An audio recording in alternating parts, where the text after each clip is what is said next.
Good morning, awesome second graders. Happy Thursday. We've made it almost to the end of the week, and you all have done some fantastic math this week. Just really, really kicked it up and have made all of your teachers very, very proud. So keep it up and have a fantastic day today and show us your awesome work. We're going to continue with adding, with bundling and regrouping our hundreds, tens, and ones. So let's just get started. This is lesson 10. Today, you are going to do an assessments lesson.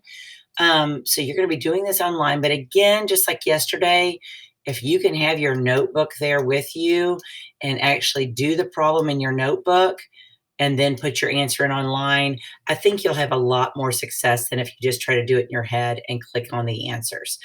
So I really, really encourage you to write your problems out before clicking online on assessments. So today, I've given you a couple of problems and I've written them horizontally just so we can talk again about lining our numbers up correctly. So the first one is 127 plus 18. So remember, my 100 is in the hundreds place, 2 is in the tens place, and the 7 is in the ones place. This 18, the 8 means 8 ones. So that's going to go underneath the 7, and the 1 means 110. So that is going to go right underneath the 2. There will be nothing underneath the 1.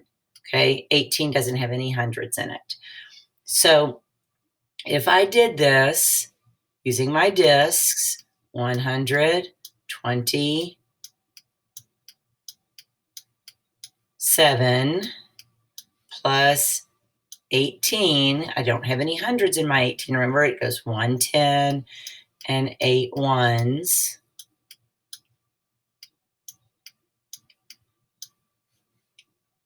That's my visual representation. 7 plus 8, that gives me 15. So I know that's too much. So I'm going to take 10 of those, bundle them into a 10. I would have 5 ones left over. Now I have 1, 2, 3, 4, 4 tens, and I still have the same 100 that I started with. Okay, if I go up here and do the vertical method, 7 plus 8 is 15. I put my 5 here, and my bundled 10, I want to put in the tens place. So 2 plus 1 is 4, and then my 100.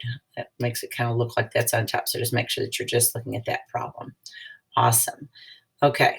So here I've put my small number on top just to make sure that we know how to line them up. I'm going to go ahead and put my 29 on the top.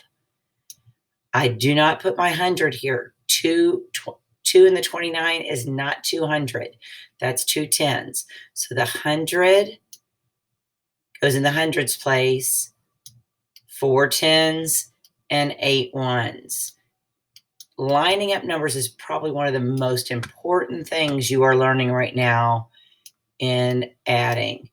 If we line them up wrong, the problem's going to have the wrong answer. Okay, so I've got 29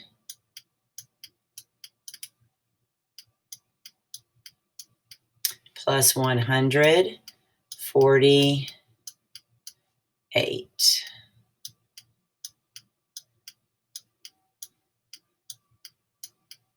Okay, so I've got 9 plus 8, which gives me 17, which I know I'm going to bundle a 10,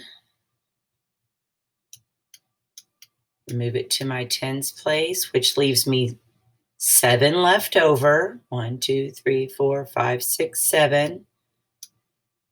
With the 10 that I just bundled, I have 1, 2, 3, 4, 5, 6, 7 tens, and I still have my 100. Nothing had to get rebundled there. Okay, if I come up here in my algorithm, 9 plus 8 is 17. I can bundle my 10 and put my 7 leftovers. I leave those in the ones place. 2 plus 4 is 6, plus 1 more is 7. and my 100 stays the same. So my picture and my problem match. We're going to do a word problem together. The biggest problem I'm seeing is word problems and knowing what to do with a number. So let's go over this one. And I'm going to go ahead and draw, and then we'll see which numbers we have to work with.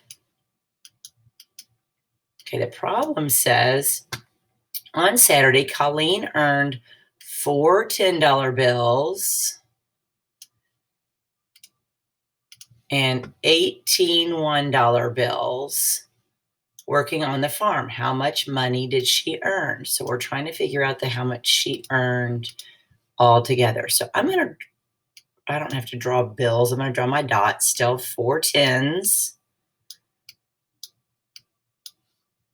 and 18 ones. So 18 is 3 rows of 5, because that will give me 15. And remember, the more organized you draw your pictures, the so much easier they are to count and read them back again. So there's 5, 10, 15, 16, 17, 18. Okay, so we've got 4 10s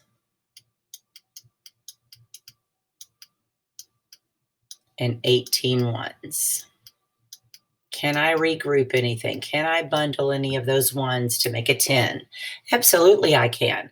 I know that 2 5s make a 10, so I'm going to bundle these 2 5s and make a 10. So now I have 1, 2, 3, 4, 5, 6, 7, 8 ones. So I'm going to change that into 8 ones. And 4 plus 1 is 5. 5 10s. So 4 10s and 18 ones is the same thing, is equal to 5 10s and 8 ones. So you can write it either way. If you had 4 $10 bills and 18 $1 bills, you would have the same amount of money as someone that had 5 $10 bills and 8 $1 bills. So your answer statement for this one would be, Colleen earned $58.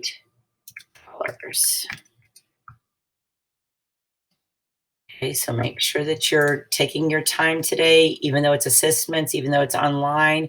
You can get your notebook out, write the problems in your notebook, and solve them there, and then put your answer online. I hope you have a fantastic day and a great Friday tomorrow, and I will see you next Monday.